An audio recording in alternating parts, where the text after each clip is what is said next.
Yo sé que hemos estado hablando acerca del ayuno y el ayuno debe de ser algo que busquemos continuamente para acercarnos a Dios, para escuchar su voz, para poder caminar en lo que el Señor tiene para nosotros. Entonces vamos a ver dos citas de la palabra de Dios. Una está en el libro de Jonás capítulo 3 y la otra va a estar en Romanos capítulo 10. Son las dos citas que vamos a ver. El Señor me mostró un paralelo en estas citas y quiero que veamos 5 puntos acerca de ellas. Y hablando acerca del ayuno, fue que estudiando el ayuno que hizo este pueblo lo encontré. El tema se llama hay salvación para todos. Ese es el tema el día de hoy. Hay salvación para todos. Y creo que son tiempos importantes. La palabra salvación en la Biblia es una palabra muy completa. Hay muchas palabras en la Biblia que son palabras muy completas, pero la palabra salvación no solamente, bueno, cuando uno piensa en salvación uno puede pensar en rescate, ¿no?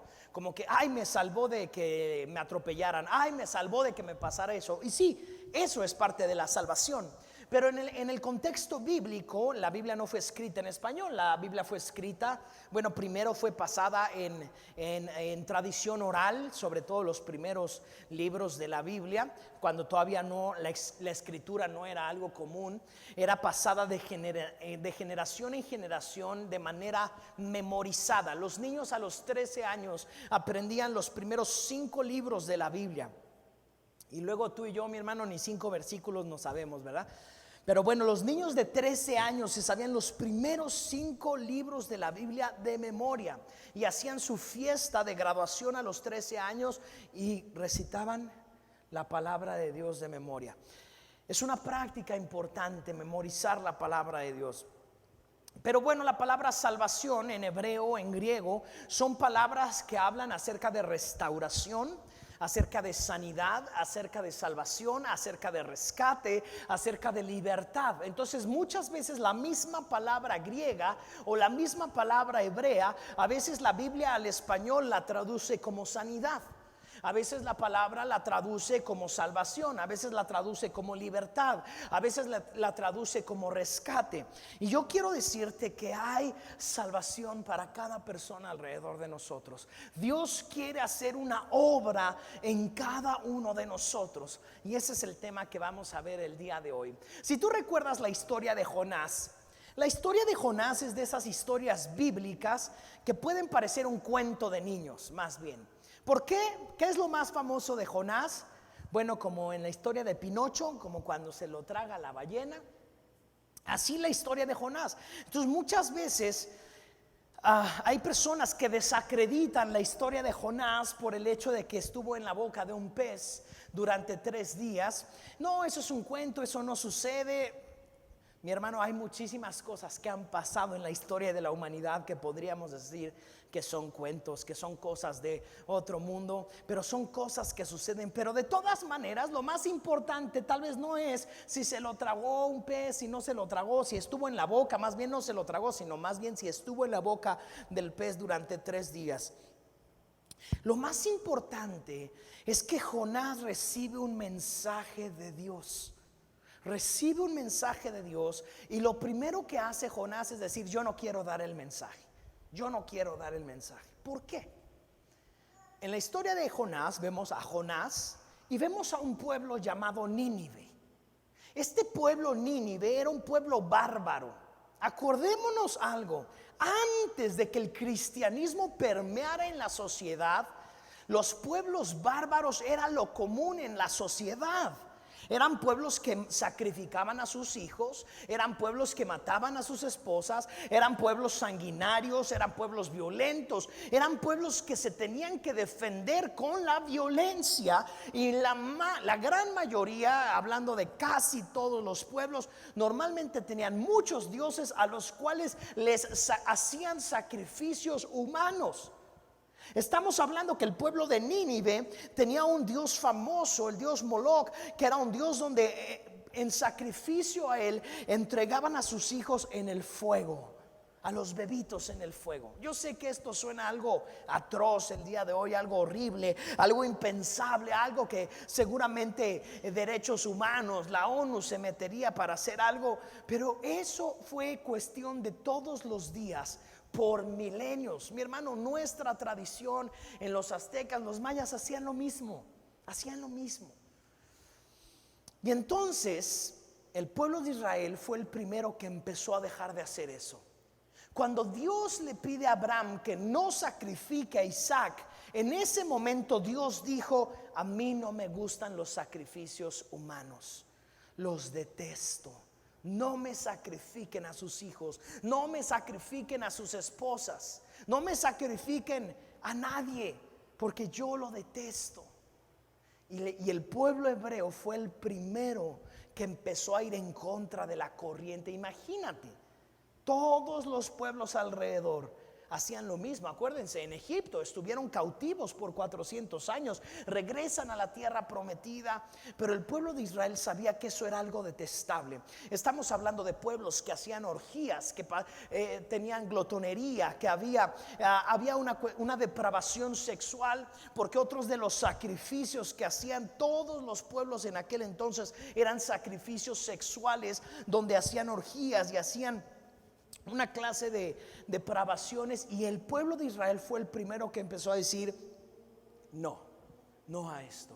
Y el pueblo de Israel, esto se estudia hasta en sociología. Tú puedes estudiar cómo el impacto del pueblo judío en el mundo como lo conocemos hoy es tan grande. Porque hoy en día pues tú ya no vas a las iglesias, a los templos, y ves ahí mujeres sacrificándose sexualmente. Pero eso era algo común en Grecia, bueno, en tantos lugares. Y entonces Nínive era uno de estos pueblos. Y entonces Dios le da un mensaje a Jonás y le dice a Jonás: quiero que vayas con Nínive y le digas a la gente de Nínive que por todo el cochinero que están haciendo, yo los voy a destruir. Y entonces Jonás, como hebreo, como israelita, en lugar de decir: sí, qué bueno que los vas a destruir, Señor, por fin vas a acabar con la depravación de ese pueblo, porque aparte Nínive se estaba encargando de mezclar la cultura de Israel con ellos, de tal manera que los israelitas pues empezaban a hacer todas estas cochinadas. Y entonces uno podría pensar: bueno, Jonás se va a poner contento y Jonás va a decir: wow, qué gusto, Señor, que los vas a destruir. Pero Jonás, ¿qué hace? Jonás lo que hace es dice: no, yo no voy a ir a dar ese mensaje. Y agarró, se fue, tomó un barco y agarró un barco hacia otro lugar lejano, y dice la Biblia que se durmió.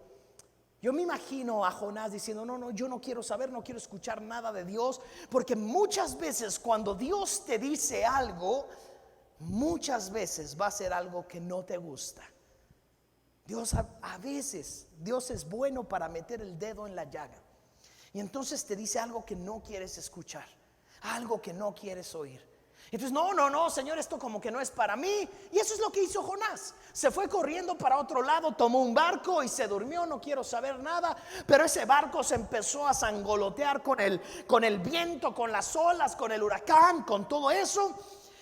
Los hombres que estaban ahí no eran hebreos, empezaron a echar suertes, unos dados para saber quién había sido el malo, y de repente se dieron cuenta que Jonás, por las suertes y los dados que echaron, cayó la suerte sobre Jonás. Y Jonás dice: bueno, la verdad es que sí, yo soy el culpable. Pero fíjate cómo Jonás no quería llevar el mensaje de Dios, de tal manera que dijo: yo soy el culpable, mátenme, échenme al mar, échenme al mar. O sea, Jonás prefería morirse que cumplir la voluntad de Dios. Como muchos cristianos el día de hoy, que huyendo de la voluntad de Dios prefieren decir: ¿sabes qué? Pues mátame, pero no lo voy a hacer. Es lo que dijo Jonás. Pero Dios había escogido a Jonás. Dios había puesto su mirada sobre Jonás y no se la iba a quitar. Y entonces lo echan al mar. El pez grande de la historia, que es lo más famoso, no se lo come, sino lo pesca con su boca y lo guarda dentro de su boca por 3 días. Y mientras estaba ahí, se dio cuenta y se rindió y dijo: Señor, pues está bien. O sea, ya entendí el mensaje, no me voy a morir, no voy a poder correr hacia otro lado, no me queda de otra, voy a tener que dar el mensaje. El pez lo escupe en la playa y el capítulo 3. Vamos a Jonás capítulo 3. El Señor habló por segunda vez a Jonás: levántate y ve a la gran ciudad de Nínive y entrega el mensaje que te he dado. Aparte era una ciudad grande, estamos hablando de 120,000 habitantes, pero estamos hablando más o menos de 700 años antes que el Señor Jesucristo. Estamos hablando de una ciudad gigantesca, 120,000 personas. Versículo 3. Esta vez Jonás obedeció al mandato del Señor y fue a Nínive, una ciudad tan grande que tomaba 3 días recorrerla toda. El día que Jonás entró en la ciudad, proclamó a la multitud: dentro de 40 días Nínive será destruida. Imagínate el mensaje que tenía Jonás que entregar. En 40 días Nínive será destruida. Ese era el mensaje, por todo lo que estaban haciendo. Lo que él no contaba es lo que iba a pasar en el siguiente versículo. Él no, o bueno, más bien todos en la historia pensamos que no, pero creo que Jonás sí sabía lo que iba a pasar, y por eso es que no quería ir.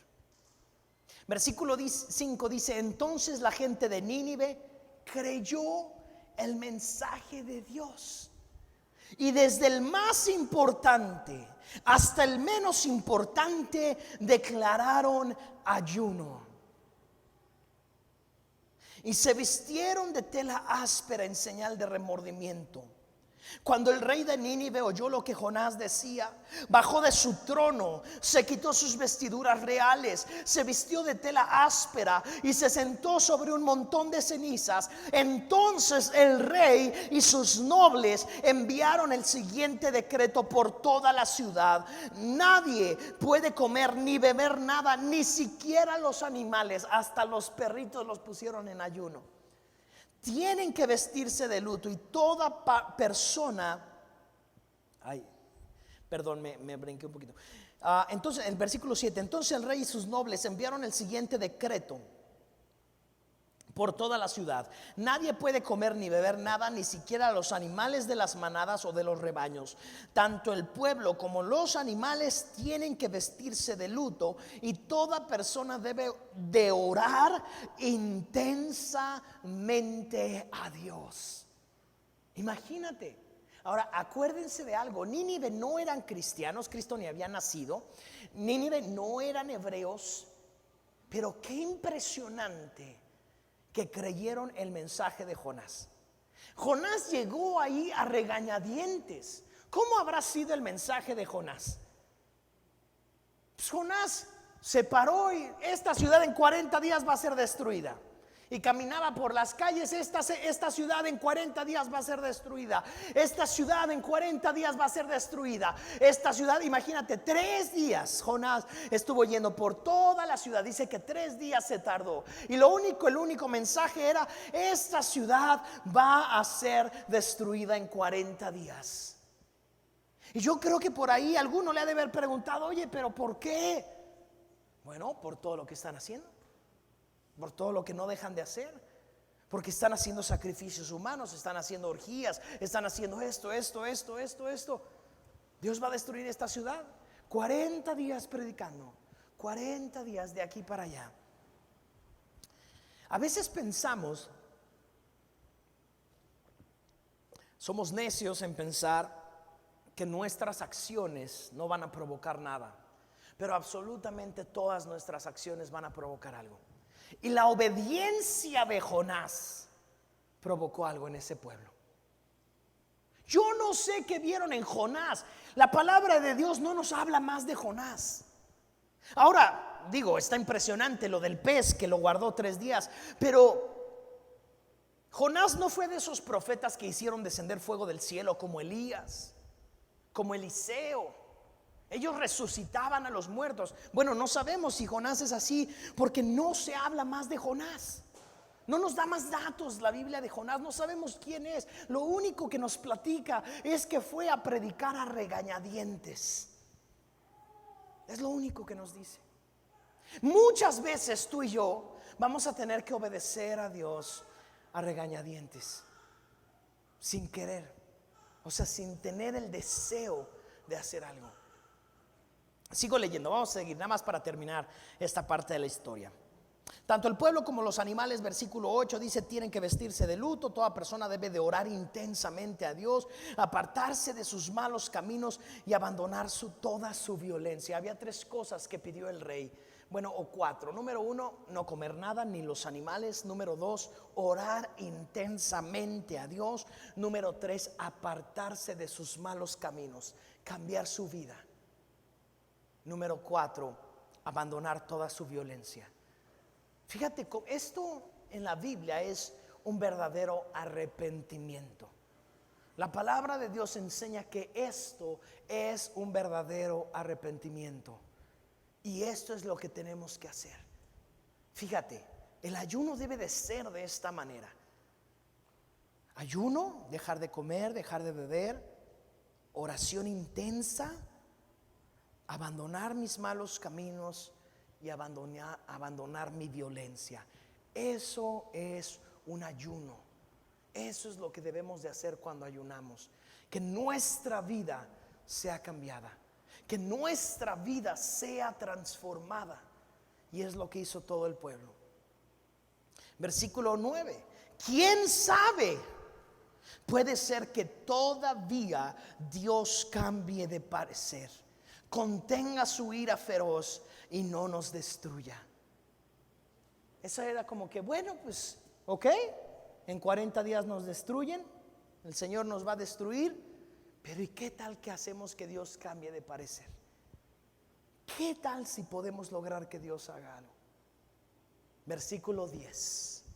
Y es el más impresionante de toda la historia. Y es aún más impresionante del hecho que un pez haya guardado en su boca a Jonás. Quitémonos eso de la mente como lo más impresionante. No, es más impresionante lo que pasó en el versículo 10. Cuando Dios vio lo que habían hecho y cómo habían abandonado sus malos caminos, cambió de parecer.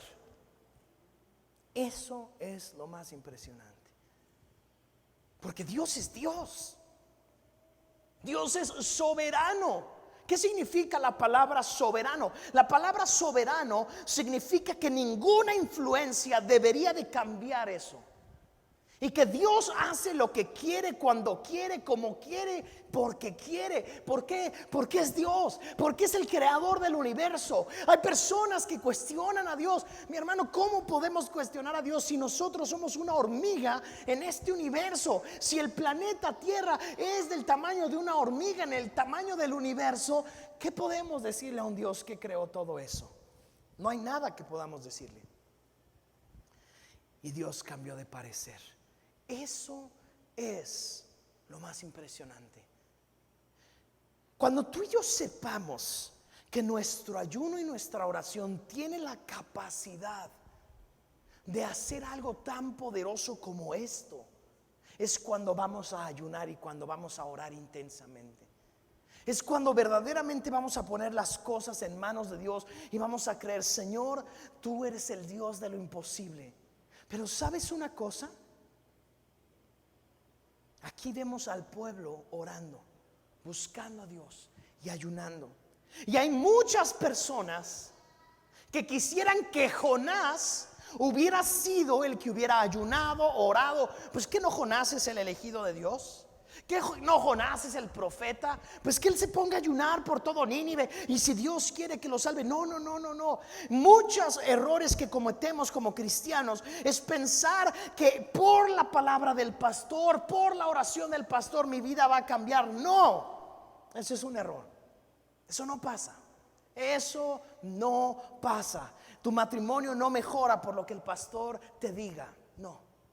Tu matrimonio mejora cuando tú hagas lo que la palabra de Dios enseña. tu relación con tus hijos, tu relación en tu empresa, tu negocio, cada área de tu vida. Cuando en ese momento tú decides, Señor, yo voy a hacer lo que me corresponde a mí. A Jonás, que le correspondía ir y predicar el mensaje. Y yo me imagino con la actitud de Jonás, a un Jonás muy desganado. Yo me imagino a un Jonás diciendo: sí, se va a destruir en 40 días. Leyendo el periódico, en 40 días se destruye Nínive. A un hombre que no le importaba, que no tenía interés alguno. Lo vemos en la historia. Jonás no quería predicar la palabra. No tenía interés de la salvación. No quería. Es más, Jonás era tan buen hombre de Dios que él quería que Nínive fuera destruida, y por eso no quería predicar, porque sabía que este versículo 10 podía cumplirse. Porque cuando tú eres un buen cristiano, cuando vas a la iglesia todos los domingos, pues a los que no van a la iglesia los domingos, yo quiero que les vaya mal. ¿Por qué? Porque pues a los cristianos es a los que nos debe de ir bien. Y no. El problema es que la palabra de Dios nos enseña que Dios es tan bueno, que Él hace llover sobre los malos y Él hace llover sobre los buenos. Él hace llover sobre los que cultivan marihuana y sobre los que cultivan manzanas. ¿Por qué, Dios? Porque tú eres tan grande. Versículo 10, vamos a volver a meditarlo. Cuando Dios vio lo que habían hecho y cómo habían abandonado sus malos caminos, cambió de parecer y no llevó a cabo la destrucción con que los había amenazado. Entonces Jonás ahora quedó, pues ya no sabemos si como un mentiroso o un mal profeta, porque no se destruyó. Después la palabra nos enseña que Jonás se sale de la ciudad y se sienta allá afuera de la ciudad, y Dios le dice: ¿qué haces aquí, Jonás? Estoy esperando a que destruyas la ciudad. Y Dios le dice: no, Jonás, es que ya no la voy a destruir. Ya no la voy a destruir. Y Jonás se enoja y Jonás hace berrinche.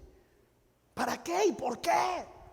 Y Dios le dice: porque yo soy el misericordioso, y en mí siempre van a encontrar misericordia y gracia. ¿Y a ti qué te importa si tú no los creaste? ¿Y a ti qué te importa si no están pecando contra ti? ¿Y a ti qué te importa si tú no eres Dios? Y así acaba la historia. Son 4 capítulos. Es una historia que lees en 10 minutos. Qué impresionante historia. Vamos al libro de Romanos, capítulo 10, versículos del 8 al 15.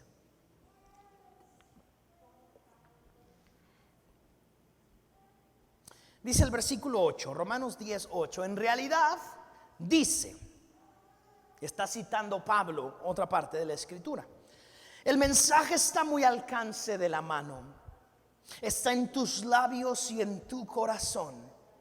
Y ese mensaje es el mismo mensaje que nosotros predicamos acerca de la fe. Este es el mensaje. Versículo 9. Si declaras abiertamente que Jesús es el Señor y crees en tu corazón que Dios lo levantó de los muertos, serás salvo. Ese es el mensaje que predicamos. Ya no lo predica Jonás. Esto está escrito muchos siglos después que Jonás. Ahora ese es el mensaje que tú y yo predicamos después de Jesús, 2000 años después. ¿Cuál es el mensaje?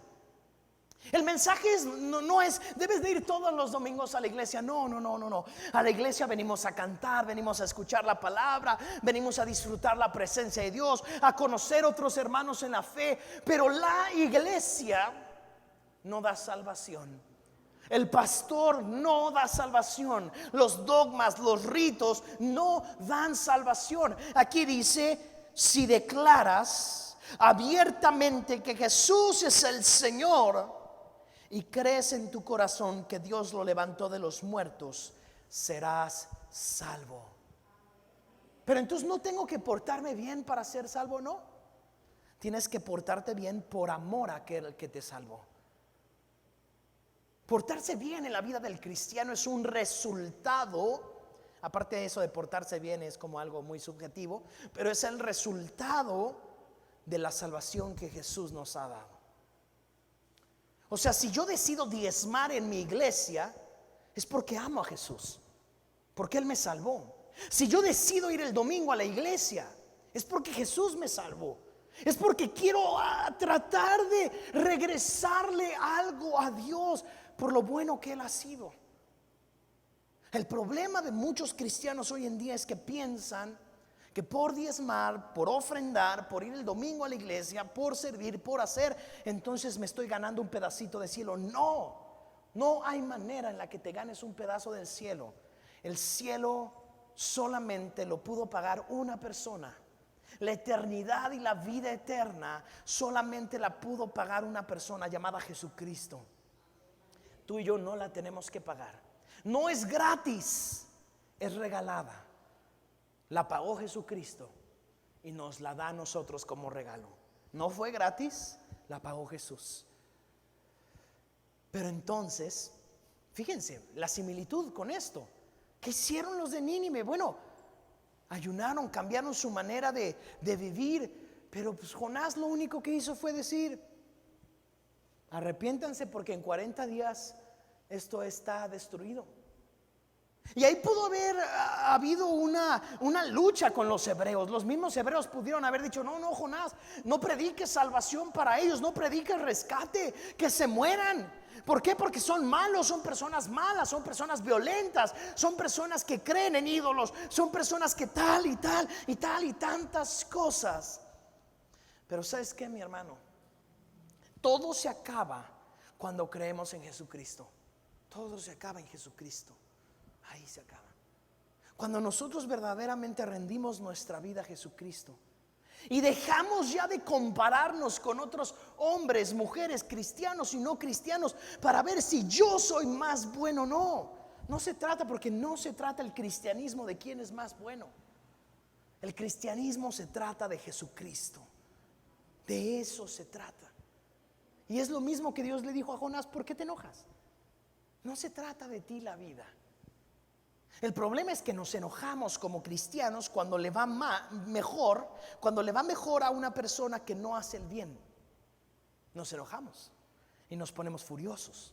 Porque si yo voy todos los domingos a la iglesia, si yo oro, si llevo 20 años de cristiano, si leo mi Biblia, si hago esto, sí. Pero todo eso es para que tú te puedas dar cuenta que no se trata de ti, se trata de Jesucristo. De eso se trata. ¿Y cuánto nos cuesta como hijos de Dios poder aceptar eso? Que se trata de Jesucristo, que no se trata de ti y de mí. Versículo 10. Pues es por creer en tu corazón que eres hecho justo a los ojos de Dios, y es por declarar abiertamente tu fe que eres salvo. Como nos dicen las Escrituras, todo el que confíe, di conmigo todo aquel que confíe en Él jamás será avergonzado. Esta frase es impresionante, porque ¿qué pasa, por ejemplo, si yo tengo a un familiar de cáncer? Y la pregunta que muchos se hacen: bueno, ¿y qué pasa si oro y no pasa nada? No. Todo el que confía en Dios no será avergonzado. Todo el que cree y confía en Dios jamás será avergonzado. ¿Qué pasa si oro por mi matrimonio, por mi esposa, y él no cambia o ella no cambia? No. Quiero decirte, todo el que confía en Jesucristo no será avergonzado, porque no se trata del milagro, se trata de Jesucristo. Y el problema es que nos enfocamos tanto en el milagro que perdemos de vista a Jesucristo. Estamos enfocados en ver en que Dios destruya a Nínive, que se nos olvida que Dios ha sido misericordioso con nosotros. Estamos tan enfocados en que Dios le dé su pago justo a los que hacen el mal, que se nos olvida que Él nos ha abrazado y nos ha amado por siempre. Wow. Y entonces quiero decirte, mi hermano, vas a orar por cosas que van a suceder y vas a orar por cosas que no van a suceder. Definitivamente a todos nos pasa, todos hemos pasado. Hemos orado por personas que están enfermas y se mueren. Hemos orado para que Dios haga milagros y no suceden. Pero también hemos orado por milagros que sí suceden. Pero el hecho de que no suceda un milagro en una persona, que no suceda un milagro en una cuestión, no quiere decir que nuestros ojos deban de estar puestos en esas situaciones, de tal manera que entonces Dios ya no funciona. No, no, no, no, no, no, no. Jesucristo es suficiente. Si muere mi familiar con cáncer, Jesucristo es suficiente. Yo no sé, porque Dios tiene misericordia del que quiere tener misericordia. ¿Y por qué Dios es bueno con una persona y por qué Dios a otra persona no le hizo el milagro?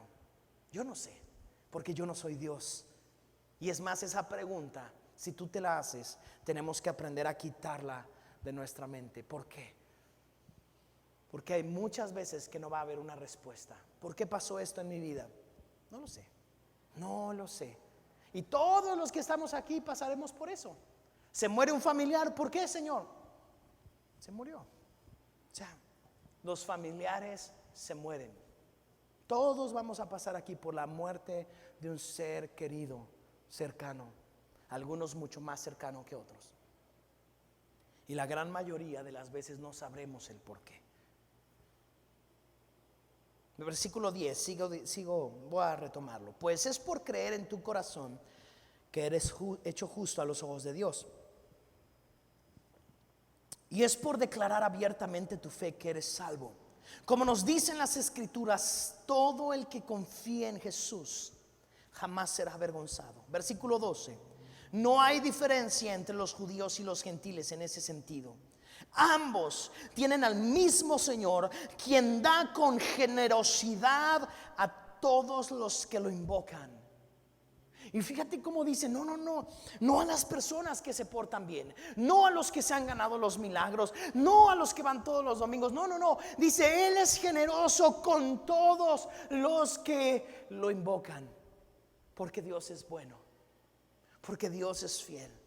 Versículo 13, pues todo el que invoque el nombre del Señor será salvo. Y acuérdate que salvación, estábamos hablando de sanidad, estamos hablando de rescate, estamos hablando de libertad, estamos hablando de restauración, estamos hablando de plenitud. Todo el que invoque el nombre del Señor será sano, será rescatado, será libre, será próspero, será pleno. Versículo 14, interesante aquí el mensaje que nos va a dar. Pero ¿cómo pueden ellos invocarlo para que los salve si no creen en Él? ¿Y cómo pueden creer en Él si nunca han oído de Él? ¿Y cómo pueden oír de Él a menos que alguien se los diga? ¿Y cómo irá alguien a contarles sin ser enviado? Por eso las Escrituras dicen, qué hermosos son los pies de los que anuncian las buenas noticias. Qué hermosos son los pies de los que anuncian las buenas noticias. Los pies de Jonás fueron unos pies hermosos. Aquí vimos todo un procedimiento. Dice, ¿cómo van a invocar el nombre del Señor si no creen? Pero ¿cómo van a creer si nunca han oído? Pero ¿cómo van a oír si nadie les ha hablado? ¿Y cómo les va a hablar alguien si nadie lo envió? Es todo un proceso. Y es exactamente lo que pasó en la vida de Jonás. Dios envió a Jonás. Y Jonás, aunque sea regañadientes y muy forzado, pero fue. Y empezó a llevar la buena noticia. Y la buena noticia no sonaba muy bien. Porque la buena noticia que él estaba dando es: en 40 días van a ser destruidos. Pero era una buena noticia. Porque en esa buena noticia se abrió la puerta para que la gente dijera: no, a ver, tal vez podemos hacer algo. Y tal vez podemos arrepentirnos. La buena noticia no es que vamos a ser destruidos. La buena noticia es que todo el que invoque el nombre del Señor será salvo. Esa es la buena noticia. Y eso es lo que pasó en la historia de Jonás. Todo el que invoque el nombre del Señor será salvo. Y entonces hasta los perros los forzaron. Todos invocaron el nombre del Señor. Y Dios es fiel a su palabra. Y Dios dijo: están invocando mi nombre. Yo sé que son pecadores. Yo sé que son malas personas. Sé que ayer le estaban sacrificando a los ídolos. Sé que ayer estaban haciendo orgías en el templo. Lo sé. Pero yo prometí que todo el que invoque mi nombre será salvo. Esa es una promesa hermosísima para ti y para mí. Porque entonces tú y yo que somos pecadores, tú y yo que la verdad es que nos seguimos equivocando y seguimos cometiendo errores, pero la promesa y la buena noticia es: Señor, te necesito. Y todo el que invoque el nombre del Señor será salvo, libre, sano, rescatado. Y nadie que invoque el nombre del Señor será avergonzado, jamás. Qué hermoso, qué hermoso. El problema es que cuando juzgamos al de al lado, nosotros mismos estamos creyendo que si yo no me porto bien, no va a ser suficiente y Dios no va a poder hacer el milagro. Y es por lo que muchas personas no consiguen lo que Dios tiene para ellos. Porque siempre es: no, es que pues, ni modo de ir a la iglesia después de lo que hice ayer, ni modo de servir al Señor después de esto. ¿Cómo voy a orar y a pedirle al Señor que haga algo si no he dado mis diezmos? Mi hermano, no se trata de tus diezmos, no se trata de tu asistencia a la iglesia. Se trata de todo el que invoque el nombre del Señor. Ese será salvo. Ese es el que será salvo. ¿Por qué? Porque ¿qué pasa si Dios te bendice solamente por tus diezmos? Te va a pasar como aquellos que cuentan el testimonio, y en el testimonio parece que le dan más gloria al hecho de que dieron sus diezmos que al hecho de que Jesucristo fue bueno. No, es que yo me levanté y oré y hice y tal y tal, y bueno, Dios hizo el milagro. Entonces lo que parece es que esa persona juntó demasiadas estampas para catafixiarlo por el milagro de Dios. Y entonces yo nunca voy a llegar a tanto. ¿Por qué? Porque yo no lo logro. No he podido ir los domingos. No he tenido la fe suficiente para diezmar. No he hecho esto, no he hecho lo otro, no he hecho tal. No, definitivamente yo creo que yo no voy a recibir nunca lo que el Señor tiene para mí. Y ese es el problema de muchos cristianos el día de hoy, que ven a Dios como un centro de canje, donde cambio mi oración, mi asistencia, mi servicio y tal, para que Dios me bendiga. No, Dios no es un centro de canje. Dios es un Padre. Y Dios dice: te puedes ir de la casa y gastarte toda la herencia, pero si regresas e invocas el nombre del Señor, serás salvo. Ese es nuestro Dios. Ese es el Dios que predicamos. 5 puntos que quiero darte. El tema del día de hoy, todo lo que he dicho, voy a terminar con esto. El tema es: hay salvación para todos. Número 1, somos mensajeros de Dios. Mi hermano, tú estás aquí, tú eres un mensajero de Dios. Yo sé que tal vez, no, pero es que ¿cómo voy a ser yo un mensajero de Dios si mi vida, si yo, si esto, si lo otro, tal?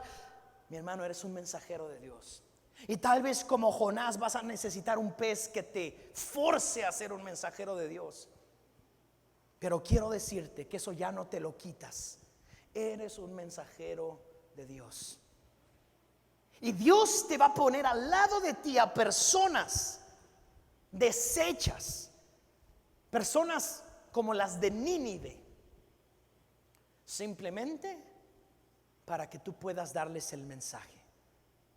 Y tú puedes decir: no, es que esta persona es que es bien alcohólica, es que es mujeriego, es que es esto, es que es lo otro. Y no, de plano no. No se trata de ti. La predicación no se trata de ti y de mí. Se trata del mensaje, se trata de la promesa de Dios. Jonás fue a un lugar espantoso, fue a predicar sin ganas, pero aún así el mensaje tuvo poder. El mensajero no es el que lleva el poder, el mensaje, la palabra de Dios. Todo el que invoque el nombre del Señor será salvo. ¿Y qué si lo invoca en el último minuto de su vida? Será salvo. Será salvo, porque esa es la promesa de Dios. Como aquel hombre, ladrón, violador, no sé qué haya sido, pero lo crucificaron al lado de Jesús. Y no creo que lo hayan crucificado por haber sido una buena persona. Y cuando estaba al lado de la cruz le dijo: Señor, ten misericordia de mí. Ese hombre no podía casi ni hablar, porque la crucifixión es una tortura que asfixia, porque estás colgado de tus dos brazos, no puedes respirar mientras te estás desangrando lentamente. Tu oxígeno obviamente en la sangre y en el cerebro es mucho menor. Y este hombre a punto de morir, sin poder respirar, dijo Jesús: acuérdate de mí cuando regreses con tu reino. Y Jesús le hace una declaración impresionante: hoy estarás conmigo en el paraíso.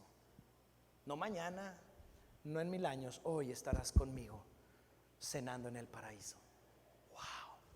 Pero no se bautizó, no tomó la escuela de liderazgo, no vino el domingo a la iglesia. No, es que nada de eso. Cuando tú invocas el nombre del Señor, eres salvo. Por eso es tan importante invocar el nombre del Señor. Número 2, habla la palabra, la gente va a creer. Tú y yo hemos sido mandados a hablar la palabra de Dios, y esa palabra de Dios es la que va a penetrar en el corazón. Dice su palabra, la Biblia dice que su palabra es como una espada que penetra hasta lo más profundo de nuestro ser. Y la palabra de Dios es la única que puede entrar y transformar nuestras vidas. Ningún consejo humano va a cambiar la vida. Ninguno. Hay consejos que damos, muy buenos consejos, pero no cambian la vida. Puede alguien seguir el consejo, pero si la palabra de Dios no penetra hasta lo más profundo, a la larga ese consejo se va a olvidar, porque no ha entrado hasta lo más profundo del ser. Por eso tú y yo somos mensajeros de Dios, número 1. Número 2, tenemos que hablar la palabra de Dios. La gente va a creer. Número 3, viene un tiempo donde las personas empezarán a buscar a Dios como nunca antes. Viene un tiempo. ¿Por qué? Porque el ser humano en este momento está cansado. Está cansado de que hemos llegado tan lejos en tantas cosas, pero aún así la plenitud solamente se encuentra en Jesucristo. Y por eso vienen tiempos donde la gente no va a buscar una religión. La gente quiere ver a cristianos verdaderos, mensajeros verdaderos, mensajeros que sepan que el mensaje que están llevando es un mensaje de verdad. Número 4, fluirán ríos de arrepentimiento. ¿Qué es lo que pasó con Jonás? Después de haber escuchado la palabra, creyeron el mensaje, buscaron a Dios. Dice que oraron fervientemente, que ayunaron, que aún los animales buscaron a Dios. Todos. Y vino arrepentimiento. La palabra arrepentimiento es dejar de hacer lo que a Dios no le agrada. No sé si lo dije bien. Dejar de hacer lo que a Dios no le agrada. Cambiar por completo nuestra manera de vida. Eso es lo que el mundo necesita, que nuestra manera de vivir sea diferente. Y número 5, veremos la gracia de Dios y la misericordia de Dios en nuestras vidas y en los demás. Veremos el amor inagotable del Señor. El que muchas veces creímos que se agotó, lo veremos. El amor inagotable de Dios. Aquel que pensábamos, no, Dios a un narcotraficante no lo va a amar. No, sí, mi hermano. ¿Qué más quisiera yo decirte que no? Pero ¿sabes qué?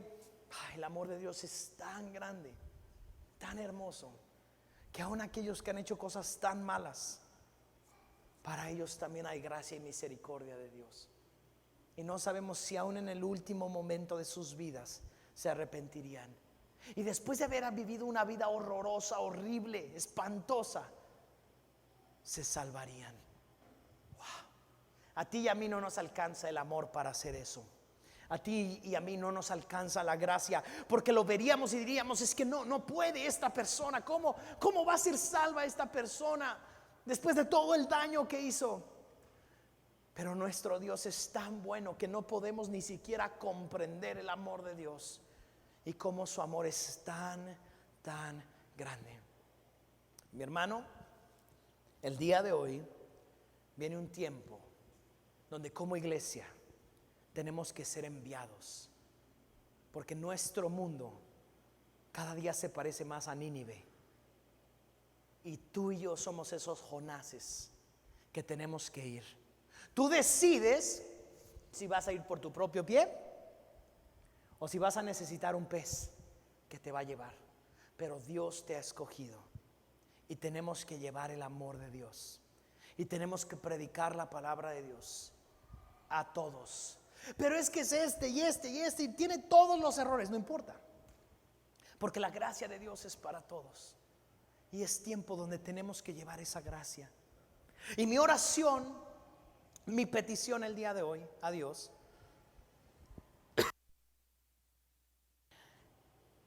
es que el Señor nos rodee de esas personas para que podamos hablarles la palabra de Dios, para que haya la manera de decirle: tú necesitas a Cristo.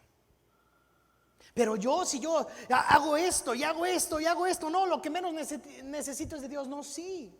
Y no importa todo lo que hagas, porque tu salvación no es por lo que tú hagas o dejes de hacer. Tu salvación es por lo que Jesucristo hizo en la cruz. Amén.